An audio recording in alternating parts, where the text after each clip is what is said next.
గిరి మండల పరిధిలోని పుల్లాయపల్లి branch post ఆఫీసులో గోల్మాల్ జరిగింది. Post master Sheikh Nayab Rasool post ఖాతాదారుల నుండి సేకరించిన 10 లక్షల సొమ్ముతో పరారయ్యాడు.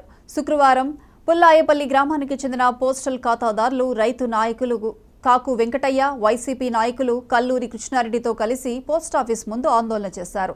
బ్రాంచ్ పోస్ట్ మాస్టర్ను వెంటనే అదుపులోకి తీసుకుని తమ సొమ్ము ఇప్పించాలని పోస్ట్ ఇన్స్పెక్టర్ సాయి కృష్ణారెడ్డిని కోరారు. ప్రస్తుతం స్థానిక పోలీస్ స్టేషన్లో 2వ తేదీన కేసు పెట్టామని విషయాన్ని అధికారులకు తెలిపి బాధితులకు న్యాయం చేసి సాయి కృష్ణారెడ్డి తెలిపారు. ఖాతాదారులు పాసు పుస్తకాల జిరాక్స్ కాపీలతో అర్జీ రూపంలో అందిస్తే జిల్లా ఉన్నతాధికారుల దృష్టికి తీసుకువెళ్లి చర్యలు తీసుకుంటామని చెప్పడంతో ఖాతాదారులు ఆందోళన విరమించారు.